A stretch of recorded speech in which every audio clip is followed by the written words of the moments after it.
What's going on, everybody? Welcome back to the show, and today we're doing something a little bit different. This right here is my old Shoei RF1200. I have had this thing for years, and back in its heyday, this helmet went for about 500 bucks. I actually ended up getting this thing on clearance because it was an old design for about $350. Then I went ahead and upgraded because I walked into a Cycle Gear on Black Friday and I saw this right here. This is a Shoei X14 with the wild Marquez graphic on here, and I just had to have it because I'm an absolute fanboy. Unfortunately, this motorcycle helmet costs $1,000. The question is though, is a $1,000 helmet really worth it? Let's find out today.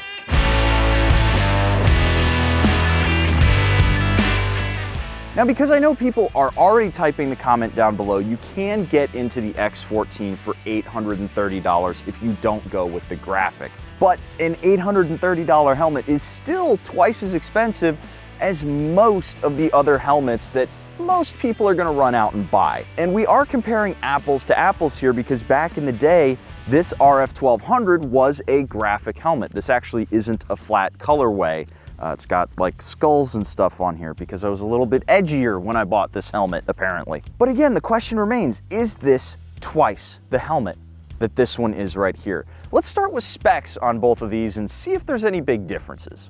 Now let's start out with the fancy one, see what we've got here.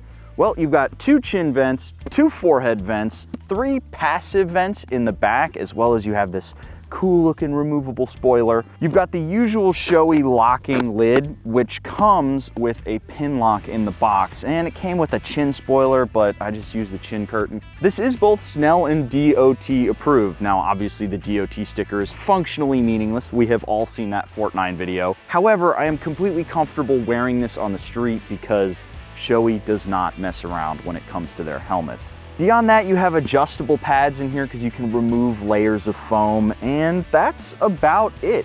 It's not a ton of features to write home on this helmet, and it weighs in at 3.6 pounds. So it is a little bit on the lighter side, but it's not like crazy lightweight. Now let's grab that 1200 and see if there are any big differences.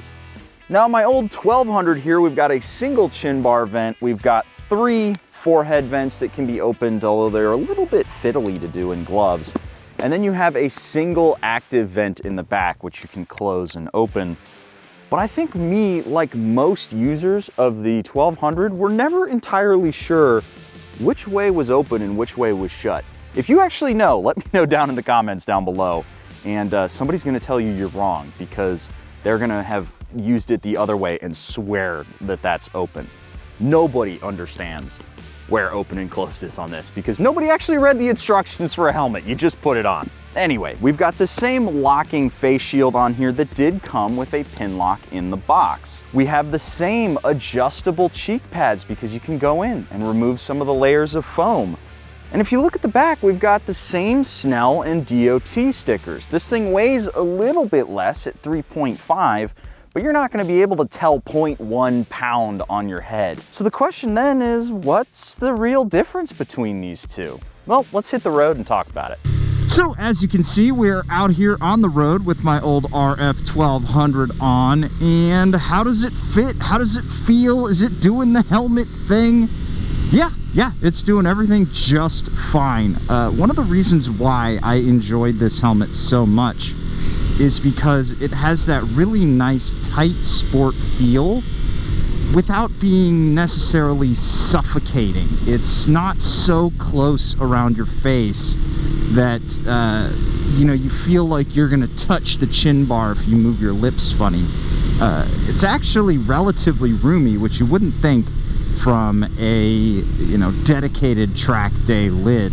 And one of the reasons why I liked this helmet so much was because of how quiet it was. This is a very quiet helmet, thanks in part due to the very tight neck roll here underneath my chin. This actually does a lot of damage when it comes to eating out a lot of wind noise. One thing I will note about this helmet though, specifically about quiet, I'm not sure if you can hear it, but now that I have these forehead vents open, there's a very definite whistle that you hear in this helmet. And I think what that is not the wind actually going into the helmet.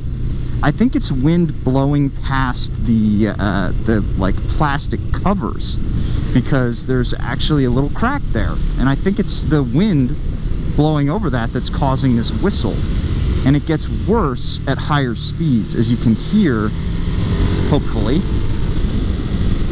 There's a very high-pitched whistle now that I'm picking up the pace a little bit. That goes away the second you close that. Now, comfort-wise, I've actually worn this helmet for like 18 or 19 hours, more or less straight. You know, you pull over a gas station, you pop the helmet off for a little, then you pop it back on. But I've done cross-country tours in this RF1200, and it has been perfectly comfortable. No like weird pinching spots, and the cheek foam is, I mean, it's right up against my cheeks, but it's not squishing my face. So this has been a really good fitting helmet, and for its use, man, this thing has seen so many miles, and it has held up really, really well. The only thing that kind of annoyed me about the RF1200 here is the rear vent. I'm actually, even after riding in this thing for years, like I said earlier, I'm not sure which way is open. Like, I have it to the right, and that's why Shoei's actually gone away from that rear vent in their new 1400s. But that gives me a good segue to pull over and pop on my X14 and see if it feels any different back to back. All right, now pulling away in the X14, am I noticing anything different? Am I having $1,000 worth of time in this helmet? Am I having $500 better of a time than I was in the RF1200? The answer is, long and short, nah, not really. The biggest selling point for this helmet for me, especially when I put it on the first time, is how quiet it is. It's really important for me, and I'll say this again later, to have a very, very, very quiet helmet. And that's the biggest thing that I notice about this, is it is quieter on average than the RF1200. Not by much, but by a little bit. And for me, every decibel counts. In terms of fit though, this thing feels almost exactly the same. It certainly doesn't feel like I've put on an entirely different helmet. If you were to blindfold me and put them on back to back, the only thing that would differentiate the two is the smell. This still smells like a new helmet, and my other one smells disgusting because it's seen so many miles. The pads are super nice and comfortable around my face. They do the exact same thing that the RF1200's one do, where they cushion your face, but they don't squeeze the crap out of it. And that's one of the reasons, guys, why more so than actually getting a really expensive helmet, make sure you get one that fits your head really well. That's going to make the biggest difference. Now let's pop open the vents here, because that was one of my biggest complaints on the 1200, is first of all, not knowing which way is open and which way is closed, especially when it comes to the back. And secondly, increased noise on the helmets when the vents were open. Now, admittedly, I am hearing a little bit more noise, but it's not something that I couldn't separate from general road noise. Now, there has to be something that separates these two helmets, right? I mean, what is the biggest difference to me? And that's gonna come down to airflow. With the vents open on this guy, I actually do feel, even at lower speeds, more air going through this helmet. I actually have a really nice cold spot on the top of my head where I never really got that to develop on the RF1200, even on really cold days if I had the vents open. Now, admittedly, I haven't been through a Texas summer with the 1400, but I have been through some of our 80-degree January days, and I can tell you that side by side, the X14 is the cooler helmet. So if you value airflow in your helmet and you want the track day look, unfortunately, the X14 does have the leg up there. Now let's pull this bike back over and start wrapping up our thoughts. But before we do, I do want to take just a quick second and talk about safety as it correlates to dollars spent on your helmet. So we looked at the specs, and there weren't a lot of differences. The road test showed that the X14 flows a little bit more air and tends to be a little bit quieter. But beyond that, is there any reason to go for this helmet? And the answer is no. It's just a known fact that beyond about $350, where you start seeing certs like FIM and ECE be really common on helmets, price does not correlate to safety, nor does it necessarily correlate to niceness.